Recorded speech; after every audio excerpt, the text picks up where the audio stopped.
I couldn't believe it. And I can't wait till they start up rallies, whether you're there or not, just to get people out there and holding flags and being proud to be Americans again. And one thing you have to say, Dave, if nothing else, I was consistent. I mean, it was, I've seen it too, where because believe it or not, Dave, I'm a very honest person. And, I'm not sure that you can be honest and be in politics. Did you always feel that somebody else was going to do it and then you just got pinned into doing it? The show was a very big success. I did it for 14 seasons. Can you believe it? And then Schwarzenegger. I miss Joan Rivers. I miss Joan Rivers, man. She was the best. Well, Mr. President, I really appreciate you taking the time and enjoy the weekend. And I hope we can connect again. Dave Rubin had Donald Trump on a show. That's crazy. Not as crazy as me not missing the top of the hour, obviously. There is going to be a 60-second ad break here, as always. Now, of course, if you no longer want to see the ads, you can subscribe. You can subscribe for $5 or for free with a Twitch Prime. Twitch Prime is free. Or you can use an ad blocker or a VPN or some shit. I don't know. Maybe if you're able to see the fucking video in the stream appropriately. Yes, I did not play the Friday song. Please stop crying about it. Okay, I'm sorry. Xenophobia strikes yet again. Tourists dressed in replica red army costumes raise their right fists and pledge their allegiance to the Chinese Communist Party. This is red tourism in China, where people flock to historic sites to absorb a sanitized version of the party's history. Wait, what?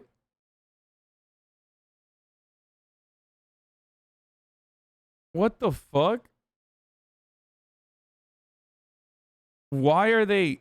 Bro, it's such a weird fucking place to make this statement. There's literal plantations that you can visit in the South, bro. The fact that you can publish this, without thinking about how, Washington, D.C. or how Pennsylvania or how numerous parts of the American tourist attractions that revolve around the sanitized version of American history operates, shows that all you need to do is just say tankies and everyone will go along with it and just be like, wow, that's crazy. I can't believe they're doing that. Why is it always that whenever, and by the way, this is ridiculous, but it's also incredibly fucking commonplace. So I find it so remarkable that we have this point of view and people literally just they just go along with how strange this is, as though it's just happening in China or something.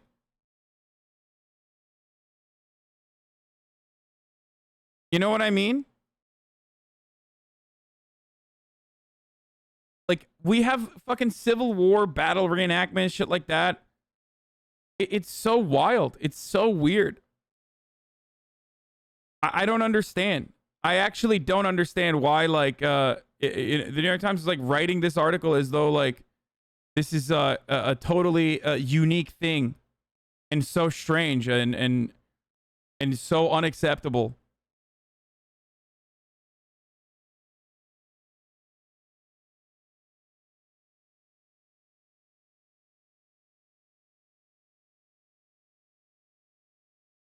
I really don't understand. Well, people saying we carved our leader's face on the fucking mountains. Hey, we didn't just carve it to any mountain. We carved it on Native American land that we stole from the Native Americans that we genocided.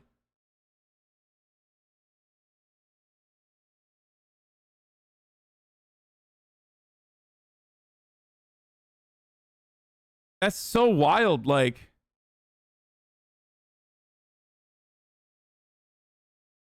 Yeah, I've been to Williamsburg. Yeah, Colonial Williamsburg, right? Where they do reenactments and shit. Yeah. Same guy who invented peanut butter did Mount Rushmore. Did you know that, bro? Wait, really? No shot. You're lying.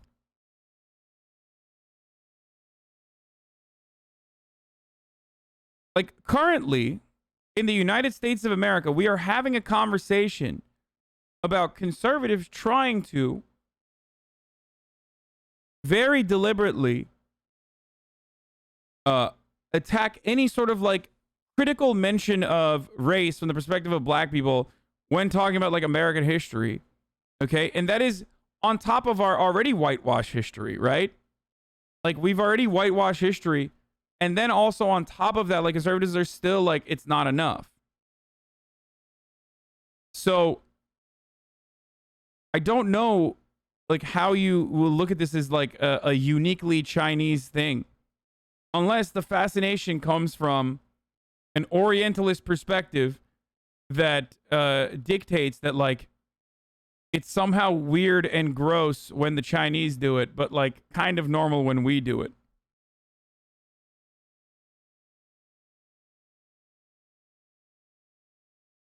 So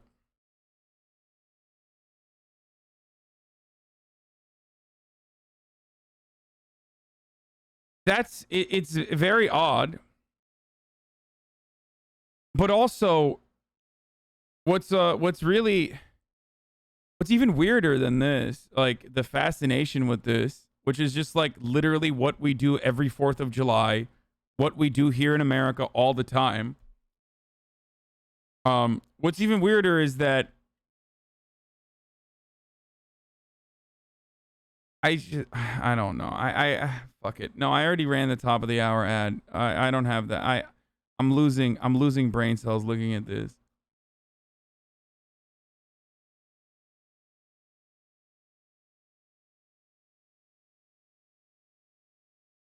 It's not that I'm tired. It's like, dude, literally talking to chat for an extended period of time lately has just been a burden on my brain. I swear to God. Most tours are carefully curated to show a sanitized version of the party's history on display. A museum in Shanghai, where the first party congress was held in 1921, and mouse homes in the mountains of Jinggangshan and Yan'an. Not on display, any reminder of the bloody party purges of Yan'an, the millions of people who starved to death during the Great Leap Forward, or the persecutions and deaths unleashed by the Cultural Revolution. What the fuck? We literally do this exact same thing, dude. This is so weird.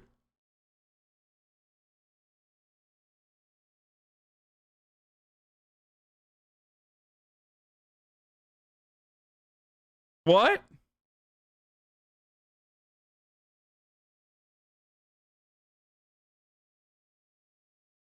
Like,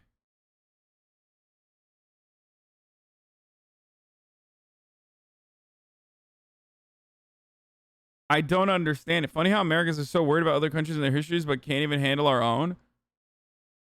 It's just like, it's very odd. It's a very odd thing to cover with such a serious tone. Like, I cannot believe a global superpower is engaging in this sort of whitewashing of their own history. Yeah, no shit they are. Of course they are. Like, what the fuck? Like, there is not a single country that doesn't do this, including ourselves. And when I'm critical of America doing this, I'm critical because I can be, because I'm an American.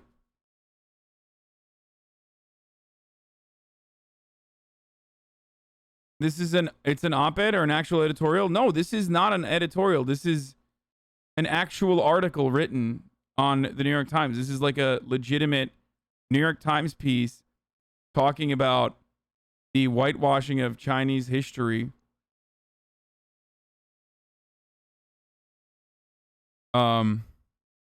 This is actually like regular news. It is not. It's not an op-ed.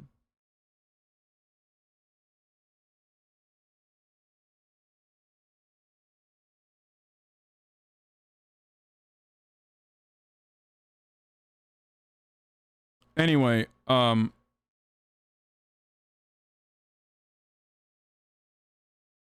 don't understand.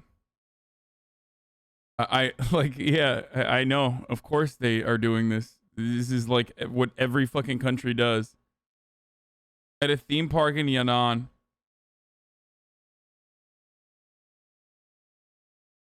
The New York Times article on the Peru fascist coup attempt was also shitty. I mean, it was also shitty on Bolivia, too.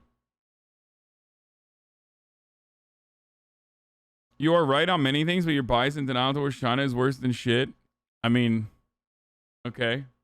My denial and bias towards China, where I said that writing an entire article as though this is like a unique fascination, exclusive to the Chinese nation, is literally psychotic. I guess you've just never been to Washington D.C., Pennsylvania, Colonial Williamsburg, actual like plantations that still exist. Many of our institutions that were built on slavery, or I don't know, walk outside in the United States of America that was built like on mostly native land that we stole after genociding the Native Americans that lived here. So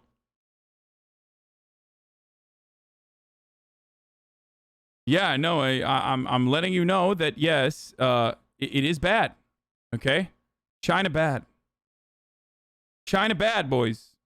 Okay, I hope you're happy about that.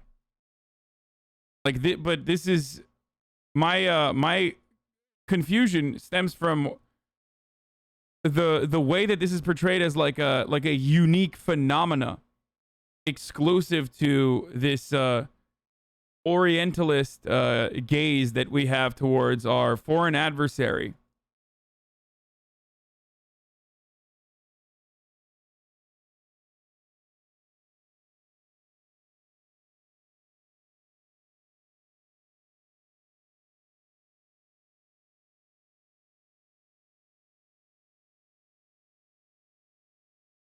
You know?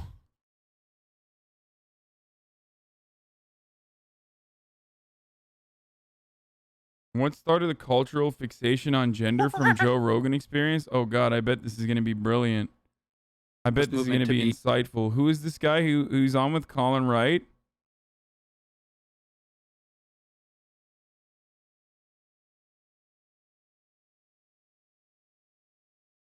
Her boss was less enthusiastic. When asked what he thought about Mao, he declined to say. They had just finished lunch at a restaurant with a giant beatific portrait of Mao overlooking them. One employee said she was very supportive of the party. We are very blessed to have good leaders, she said.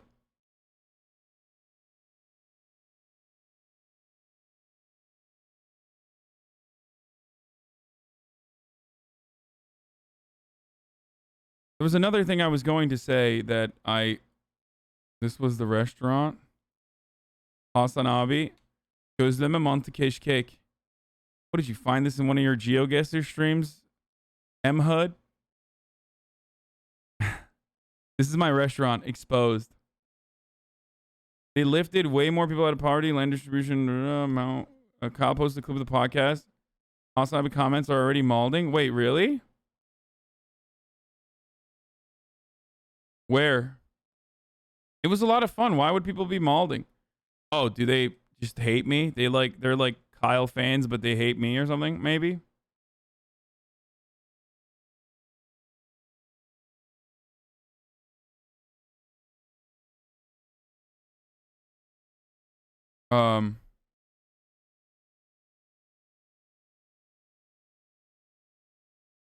Two things. I was wondering if you think we were talking about the Biden administration and like their failures on $15 minimum wage.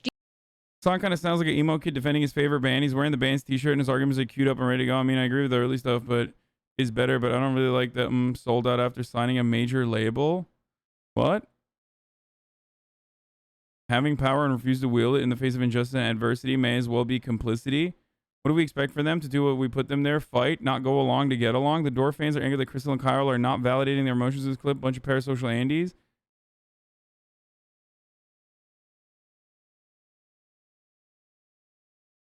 In 5 minutes, Hassan went from not knowing what the squad can do to leverage power to agreeing with Kyle that the squad has squandered opportunity to use to leverage power. I appreciate the leftist YouTube media bubble, but the lack of clear conviction and urgency to hold politicians accountable. Okay, Weirdo Andes, if you just say you don't watch my fucking stream, like I literally yell about the squad not doing enough as well. In this conversation that I'm having, I was referencing that like people's expectations of like the squad dismantling American imperialism is relatively silly, And for the most part, same criticisms can be launched towards Bernie Sanders as well.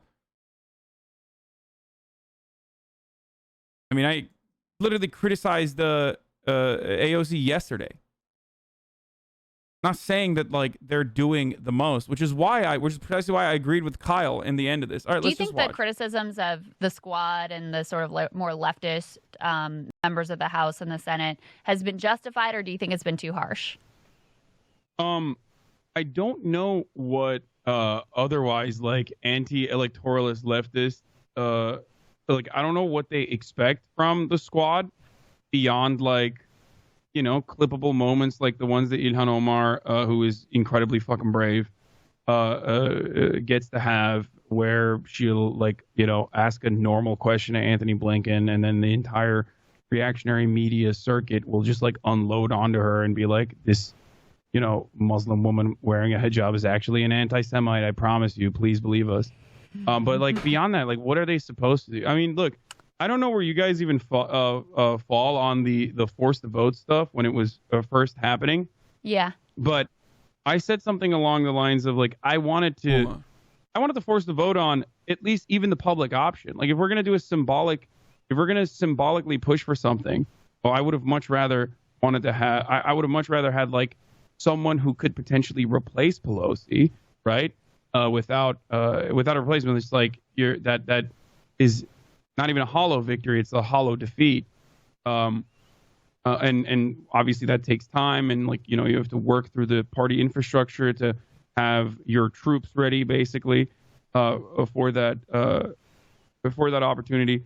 But I wanted to push a public option at least. Like, why are we not even talking about the public option now? Yeah. Like, I don't even want Medicare for all. I want a fully nationalized healthcare system.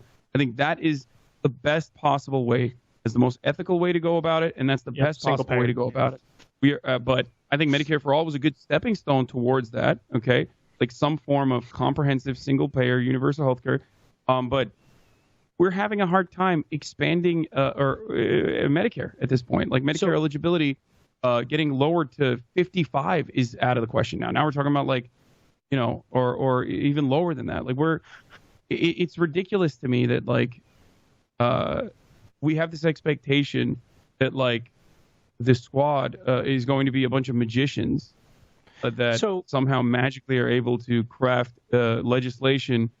I mean, they definitely mess up. I know like Kyle tracks them very closely, and let me interject. Great suggestions always, but ultimately, like, I don't know what they're supposed to do. So let me interject because I just want to break it down for you. So first, I want to separate some things out. There are criticisms that I think are totally illegitimate, and I think it undermines the cause of people who are going after the squad from the left. And the criticisms that I think are illegitimate is when anybody brings up something like corruption, or anybody brings up, they're just like Pelosi. If you can't see the difference between AOC, Ilhan Omar, Rashida Tlaib, Jamal Bowman, and Pelosi, you're just dense. Like you're a sloppy, unnuanced thinker. And so that annoys me. And the other thing, the corruption thing annoys me because words have to have meaning, guys. And corruption means you're taking money from donors and you're doing the bidding of the donors. If you think that's the case with the Justice Democrats, you're just factually wrong. They're not taking money and they're not doing the bidding of donors. However, so those are the criticisms I think are totally illegitimate, and I wish everybody would stop making them because I don't think people understand how dumb they look when they make those criticisms. Okay? The criticisms that I think are legit are the following. So yes, when they tried to do force the vote over Medicare for all, they didn't lift a finger on that front and they didn't agree with it. Okay, fair enough. The response from AOC was interesting, though, because she said, I don't want to do it on Medicare for all because there's no chance of us passing Medicare for all. We have to keep our powder dry for something where it could actually work. And she brought up $15 minimum wage for that. Then the fight came up over $15 minimum wage, and they instantly folded, and they didn't do dick. True. And they had the ability to block all legislation and say, we're not voting for anything unless it has $15 minimum wage in there. Now, if they were to do that, the media would have rained holy hell on them. The Democratic leadership would have rained holy hell on them, and they would have said, you're in league with the Republicans, and you're obstructing and helping them. But if you had a spine and you knew how to fight, you could say, that's bullshit. I'm blocking this from the left. And if you want us to vote for it, it's not on me. It's on Biden. It's on Manchin. It's on the Senate Democrats who are against it. Put the $15 minimum wage in there. It polls at fucking 70% or whatever it polls at. Everybody wants this. There's even some polls where Republicans want it. So who are we kidding? We're fighting for the American people, and Democratic leadership isn't, and the Republicans aren't. And so they didn't fight on that. Where they're failing, it's a very simple answer. Here's where they're failing. They were sent there to do Tea Party tactics. They're not doing Tea Party tactics. They're fucking trying. White dude saying they don't have his spines is not a good look. Man, I don't give a fuck about looks, okay? Shut the fuck up. Trying to play the inside game and try, like, if I'm nice to Pelosi and I'm nice. People don't understand, like, Kyle's background and, like, what he's done and how much responsibility he could potentially take for, like, even AOC's political career starting off as a consequence of, like, the Justice Democrats. And you're over here talking about spines and shit. Like, shut up. Fuck your optics. To leadership, maybe they'll give me some crumbs of change and I'll like that.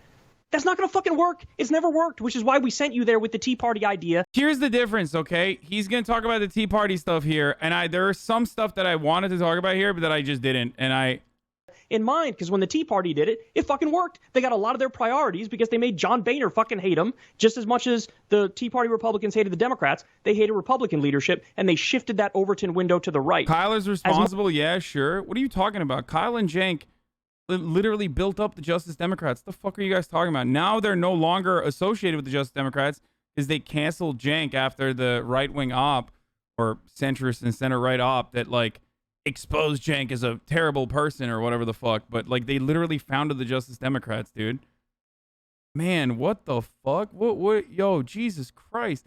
He's expecting these young women to martyr themselves? Okay, hey, quit it with the baby gloves, you fucking weirdos in the chat. These are representatives, okay? They're not your girlfriend. Like, stop with this, like, oh, they're expecting them to martyr themselves. No, Kyle is expecting them to fight, and he's correct. Now, there is more nuance to it than just like, oh, they're not fighting as hard as they should for us, specifically as it pertains to a comparison to the Tea Party. The Tea Party here is not the best comparison because the Tea Party's goals are pretty much aligned with the rest of the Republican Party. And also aligned with American politics in general, which is less government, tax cuts for the wealthy. They don't really give a shit when it comes to, like, you know, America's endless imperial affairs.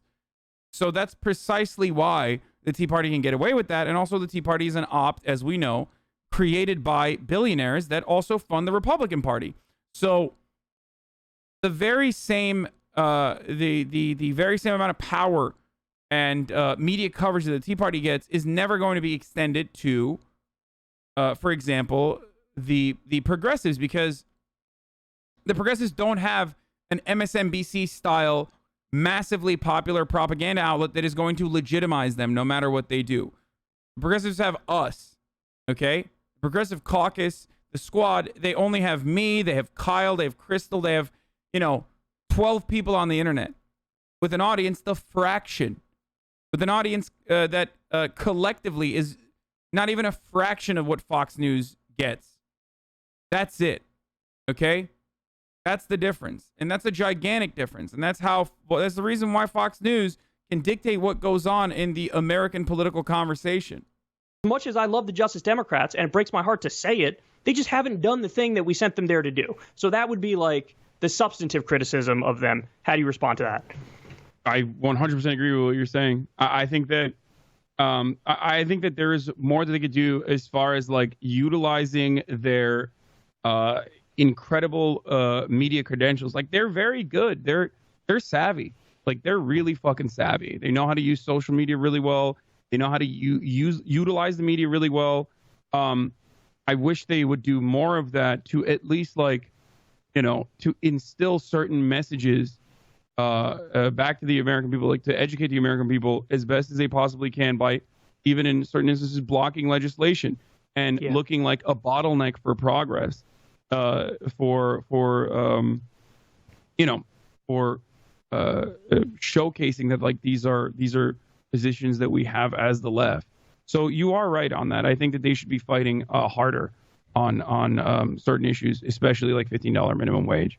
All I want is for them to fight as hard for things like $15 minimum wage as Josh Gottheimer will fight for, like, the SALT tax cap. You know, like yeah, oh, for sure. they're willing to go so hard for like, we will not increase corporate tax rate, or we will not, you know, we must have this tax cut for our rich constituents in our district. The right-wing Democrats are so willing to draw red lines that they actually stick to, and I just haven't seen that happen a single time from the left. Yeah, no, for sure. I mean, think about the entire conversation around Joe Manchin. It's like part of it is because like everybody loves to look at politics like it's a sport.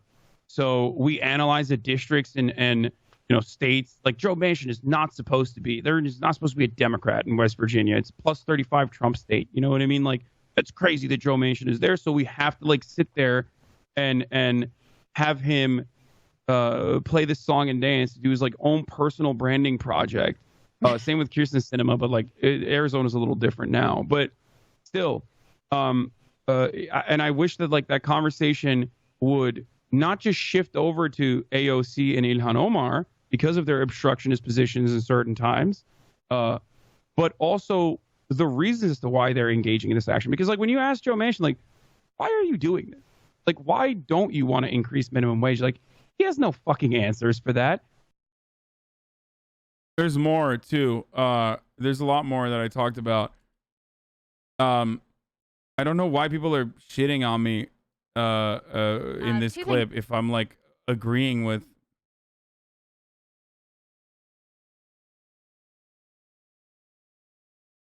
Very happy to see Kyle and Hassan repair after the free speech debate. Wait, Kyle and I have always been friends regardless of our disagreements on certain things.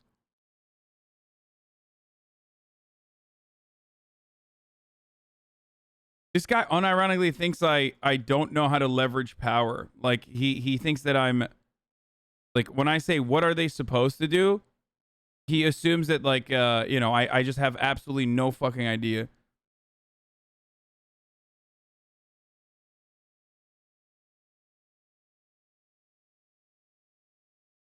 AOC took our money and gave it to the corrupt establishment Dems. Therefore, the she and the squad are corrupt by Kyle's own definition.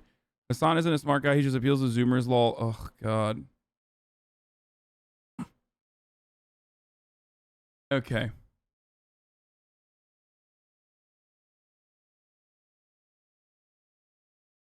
Dude just said he didn't know if he could do anything and then backpedaled hard on saying a bunch of stuff that they could do. It's almost like Hassan was against the FTV strategy, but now he pretends that he likes it.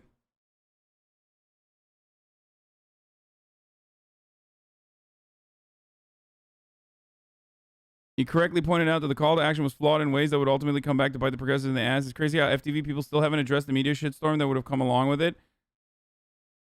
Oh God, these people are so dense, dude. All of these are your viewers. No, these are, I think there's like a rift within, I think there's always like a rift between the Jimmy Dore audience and other audiences on the internet. That's really cool, man. I'm pretty sure TJF70 F57 channel would do a much better job as a skilled orator on the internet to command fucking thousands of people, hundreds of thousands of people coming in and watching them for 8 to 10 hours on a daily basis. I'm sure he would murder it, you know? If it was up to him, he would be doing a much better job, probably.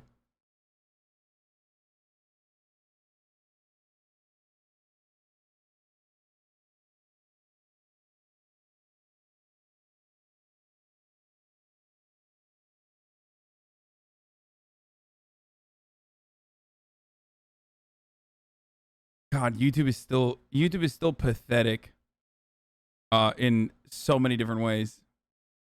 Why are you such a masochist? Stop reading YouTube comments. I haven't done it in a while. I just wanted to see. Orange Beanie Man sounds like a clown. What's the point of voting for any of these people if they have absolutely no expectations to get anything done? Is that what I said?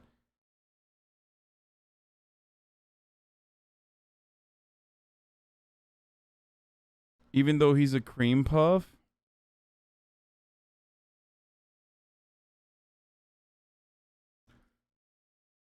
Do a great job, but it probably makes it harder to do a concise soundbites for a show like this. I mean, it wasn't. I mean, there's still a lot more that we discussed in the aftermath of that clip where it cut off. But I thought you did not give a shit about other people's views on you. No, I love reveling in negative comments about me. I watch it. I look at that all the time. Additional legal matters at hand. I'm not able to give a full formal statement at this time. But very briefly, though, I do want to give my condolences to the Floyd family. There's going to be some other information in the future that would be of interest, and I hope things will give you some peace of mind. Thank you. And I'll note that I did read your comments in the pre-sentence investigation as well. Thanks, Fred. All right, we are going to take a 15-minute recess so that I can complete the sentencing order based on what I've heard today. This has been an incredibly difficult case for the Floyd family to have to endure. We are here after a jury verdict, finding him guilty of these offenses. And the court's consideration should not only be focused on the aggravating factors, but the mitigating factors as well. The Minnesota Sentencing Guidelines Commission was established for a reason. And yes, the court in circumstances like these has discretion to go beyond an aggravated sentence, beyond the presumptive sentences established by the sentencing guidelines. But the sentencing guidelines don't differentiate between second-degree murders. Someone robs a liquor store, a police officer is involved in an incident, and a person dies in police custody. The law presumes, the legislature presumes, that the sentencing guidelines as established is a sufficient penalty for all of the second-degree murder categories or cases you would see. From 2019 back to 2010, a total of 90 people were sentenced. Okay, he did a shit-ass job. He did a shit-ass job throughout the case already, and I just want to point out, like, you know, this is a good opportunity to unload your anxieties and your anger and your frustrations on this person, which is fine. I don't even think that he's a good person to begin with.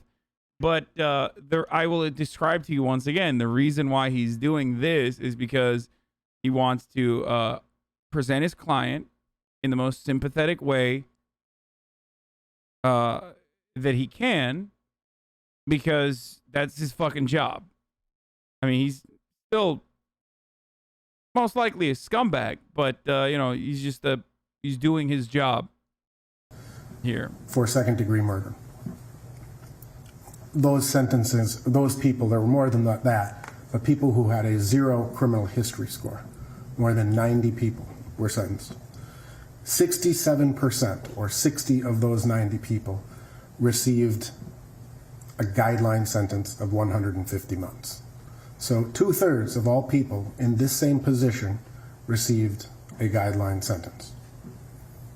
20% received an aggravated sentence, 18 of the 90, and 13%, or 12 individuals. Didn't you just have the opposite? Were granted. Didn't you just have the opposite opinion when we were watching the murder mystery shit? Well, I'm describing why he's saying this stuff, because it is my job to also tell you that, like, this isn't just purely out of him being a piece of shit, but a part of him being a piece of shit and, like, routinely trying to get off murderer cops and shit like that. He's a piece of shit separately, but also on top of that, the reason why he's describing the situation in this light is because it's his fucking job to do so. I'm not saying that to defend him. I don't think he should be defended, but this is literally the reason why he is trying to offer a sympathetic light, offer his client's side in a sympathetic light, in a last-ditch attempt to fucking lower the sentencing from the judge as best as he can. Mitigated departures. So if the legislature and the intent of the sentencing guidelines is to eliminate sentencing disparity, the law should presume that the guideline sentence is what is appropriate in this case. Judge may take into consideration at this point those aggravating factors, but you have to counterbalance them, which is the goal of the law, with the mitigating factors. I know that this has been an incredibly difficult case for the Floyd family to have to endure.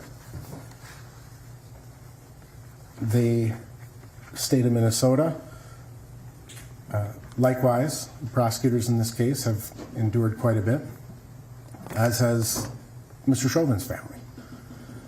This is a case that has changed the world to some degree, and I hope it's positive. But it's my hope that the court follows the sentencing guidelines, applies the law in a reasoned manner, and imposes a just sentence. Actually, Mr. Chauvin, would you join Mr. Nelson at the lectern?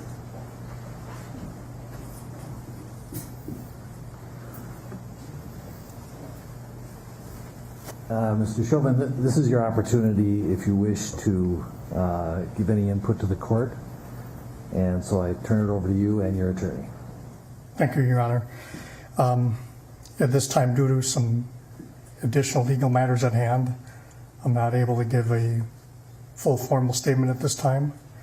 But very briefly, though, I do want to give my condolences to the Floyd family.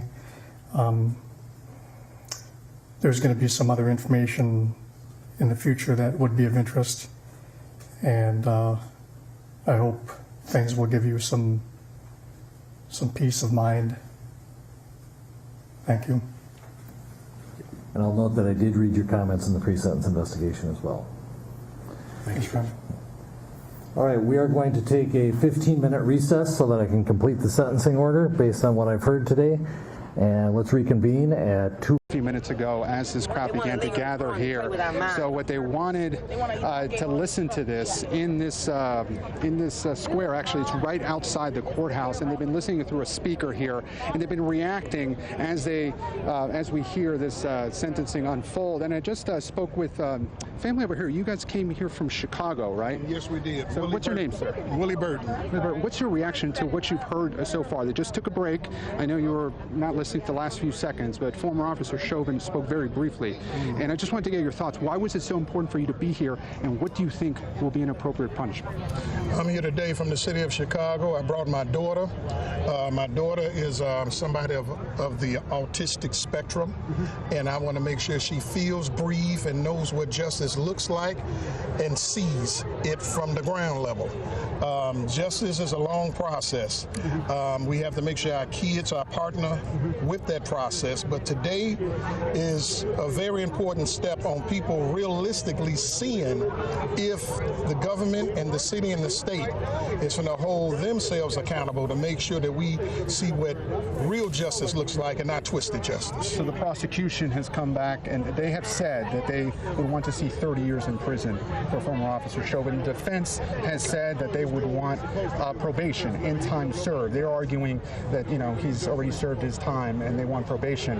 What's your reaction to that? What do you think would be appropriate? Would you want to see on the higher end, or what are you thinking for the sentencing here? What would be appropriate is whatever message is sent to police across the nation to make sure that they don't do this, that they understand what de-escalation looks like. If this can't send a signal to show that this doesn't need to happen again with police doing senseless killings, then the message wasn't served today in relation to the sentencing.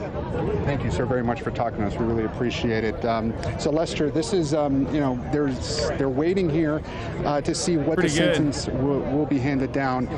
Lester, as you know, we were here 2 months ago in this very spot, actually, right outside the courthouse, and it was a similar scene. It was a smaller crowd this time, but back then, people were listening to the verdict come down, and there were cheers that erupted. I can tell you, when we heard speaking of the people here in the crowd, they would want to see on the higher end Chauvin be sentenced to at least 20, 25 years. Again, prosecutors asking for 30. He faces a maximum of 40 years in prison.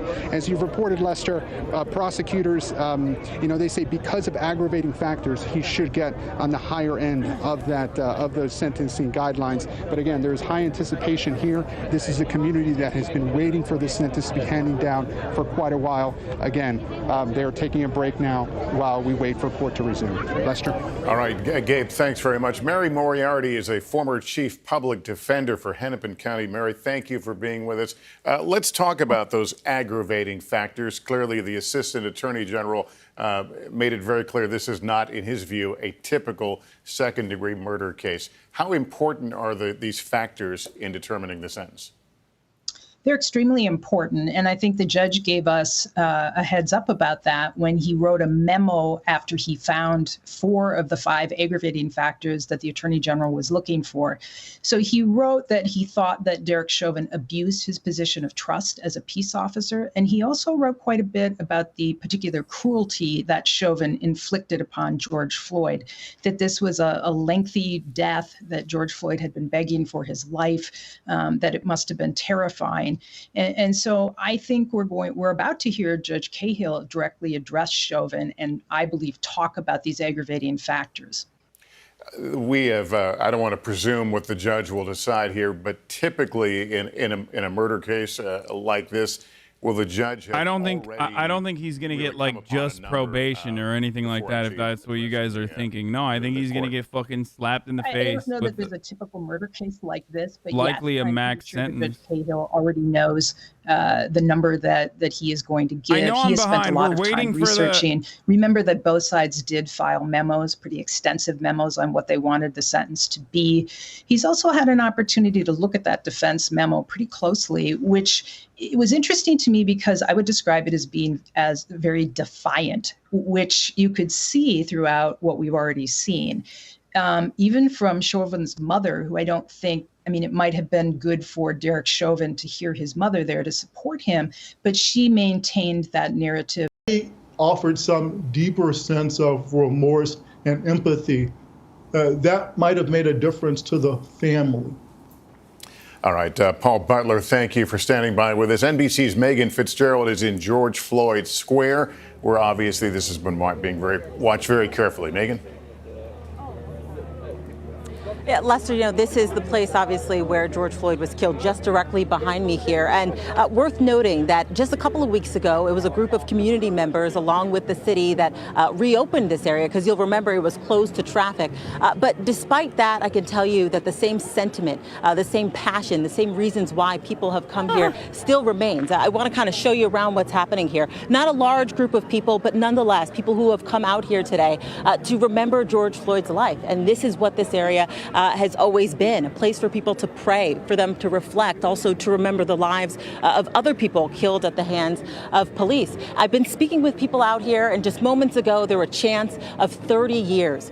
For many people, a high sentence is closure for them. Of course, we know that the other 3 officers will stand trial in March. But for them, this is a big day. This is a day that sort of wraps it all up.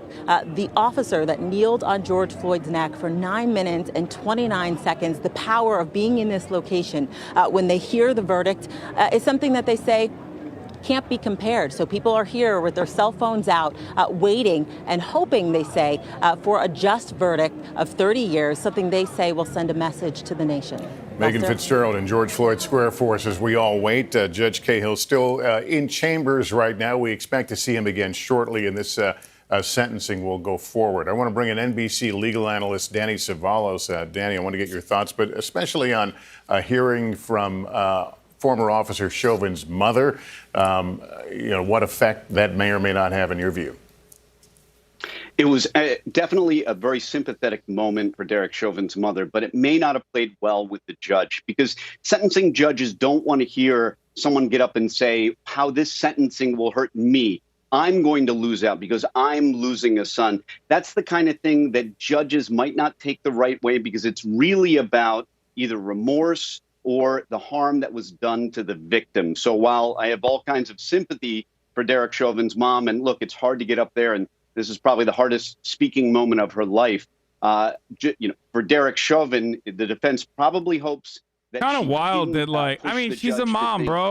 That, of course. This is just about my loss of my son. What is she supposed to say? Like, of course she's going to be like, my son is not racist. She's literally making an impact statement to garner sympathy for her son, thinking that, like, this will reduce his sentence. It's sad, but it's expected. You know what I mean? Like, that's just, it was a bad statement, though. I mean, yeah. Well, I mean, she did raise someone who ended up murdering an innocent black person in cold blood in front of a massive crowd. So, you know, yeah. What were you expecting from the mother? Just like, what are you expecting for me to be like, yeah, fuck her? Like, okay. And yeah, fuck her. To give a full formal statement at this time. But very briefly, though, I do want to give my condolences to the Floyd family. There's going to be some other information in the future that would be of interest, and I hope things will give you some peace of mind. Thank you. And again, Derek Chauvin in the courtroom just a few minutes ago before the judge retired to consider what he's heard this early. Yeah, he's gonna in a few moments, in like a couple minutes, we are going to find out what the judge's opinion on the sentencing is. Like, the sentencing hearing is happening or happened already. There was a 15-minute break here, and when the judge comes back, he's going to tell us if he fucking threw the book at Derek Chauvin or not. His trial. I found it interesting that he not only expressed his condolences to the Floyd family, but looked at them to express those condolences.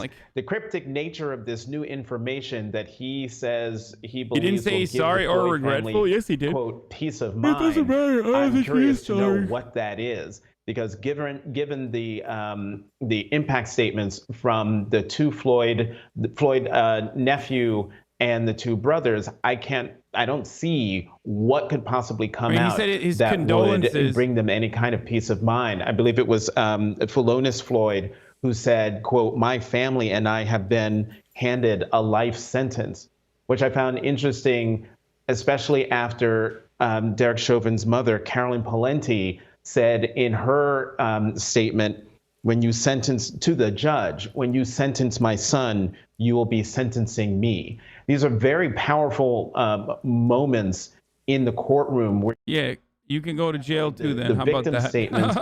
But I wasn't expecting to hear from Derek Chauvin's mother.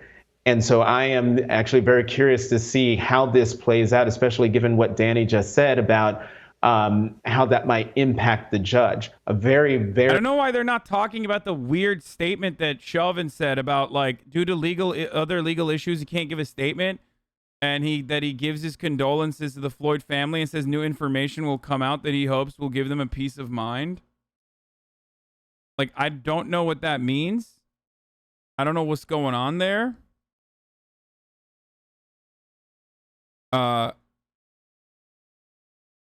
So we'll see. I mean, I understand what the prosecution was trying to do, trying to make this a very discreet case and have it be on the facts on the ground, following the evidence and keeping the trial focused, keeping the witnesses focused, keeping the judge focused and the jury focused and not distracted by all of the other things that were at play, the politics that got involved, and also how the murder of George Floyd fits into the larger narrative of this country when it comes to African Americans, African American men in particular, and their interactions, sometimes fatal interactions with law enforcement. They, as much as they were able to keep it separate there in the courtroom, out in the court of public opinion, they are intricately linked. The nation was watching nervously when the verdict came down because of viewing the Chauvin trial as part of the larger narrative.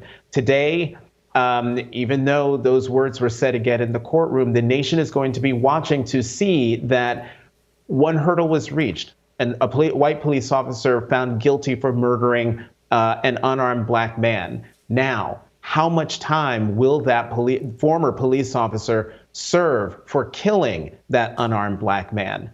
And if there's one thing that Eric Nelson said that I agree with, no matter what sentence the judge hands down, there will be people on all sides of this issue who quite possibly might not be satisfied. Most watching at home or in the workplace, but some are watching from across that courtroom. That's where we go to Gabe Gutierrez again, with a growing crowd waiting to hear what the judge hands down. Gabe.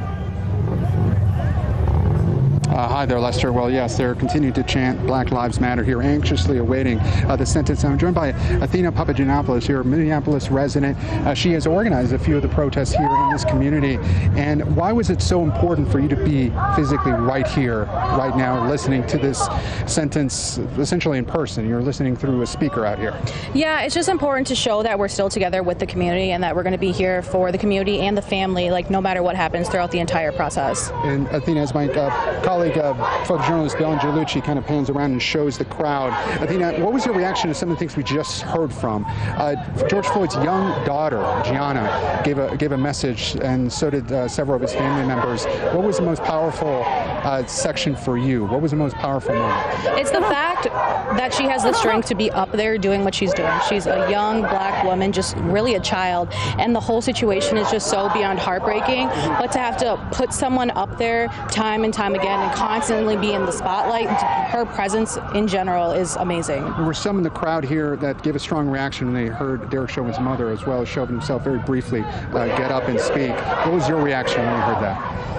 I understand when you have a child, you want to back them no matter what, and their wrongs and their rights and what they do, but I just don't have respect for that because he's clearly just going through the motions of this trial. So for her to have more emotion than him throughout this entire process in that small snippet, I didn't feel good about it. And Athena, we were here in this spot just 2 months ago when the verdict came down. There were cheers that erupted here. It seemed like a weight had been lifted off of this community in Minneapolis.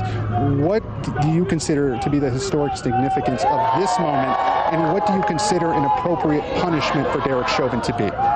We can't get the appropriate punishment because, with the laws and everything, but it has to be maximum of what they're willing to give, or else that's just as bad as them saying, no, you don't get it. Because if we get, 10, 12, 13 years, that's them saying that you're not worthy of what I feel my child is worthy of. And that's ultimately what it comes down to. And just being here with the community just makes it all better because... Damn, what is she... He's like, he's not going to get what he deserves. Holy shit. I wonder what she meant by that.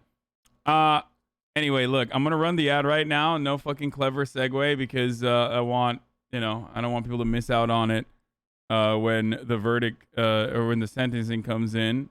So it's, another top of the hour ad right now. If you'd like an ad-free broadcasting experience, you already know. VPN, ad block. Subscription. You can subscribe for $5 or you can subscribe for free with a Twitch Prime. But here is the ad break now, boys.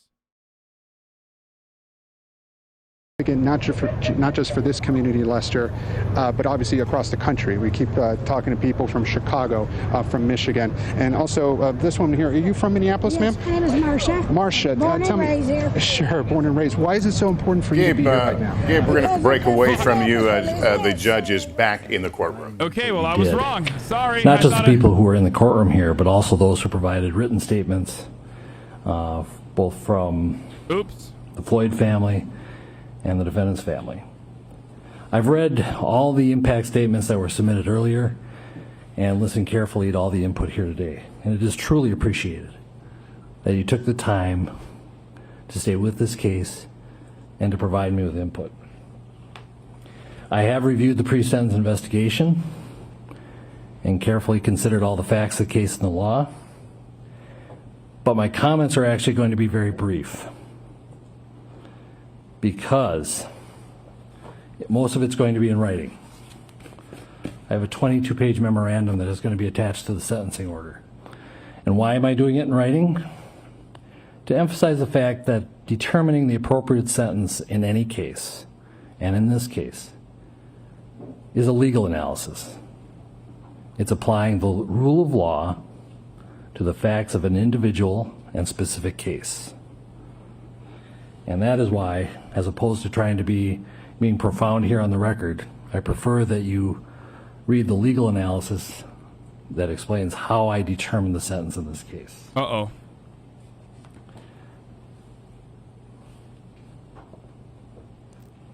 What the case is, or what the sentence is not based on, is emotion, or sympathy.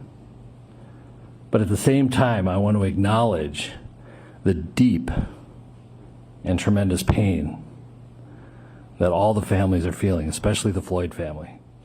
You have our sympathies. And I acknowledge and hear the pain that you are feeling. I acknowledge the pain not only of those in this courtroom, but the Floyd family who are outside this courtroom and other members of the community. I have to pee so bad, dude.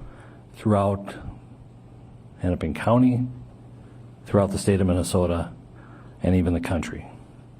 But most importantly, we need to recognize the pain of the Floyd family. I'm not going to attempt to be profound or clever, because it's not the appropriate time. I'm not basing my sentence also on public opinion. I'm not basing it on any attempt to send any messages. A trial court judge, the job of a trial court judge is to apply the law to specific facts and to deal with individual cases. And so,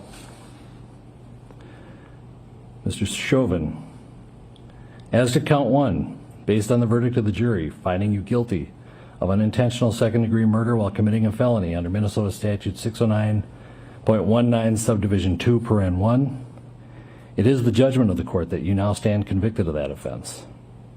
Pursuant to Minnesota Statute section 609.04, counts 2 and 3 will remain unadjudicated as they are lesser offenses of count 1.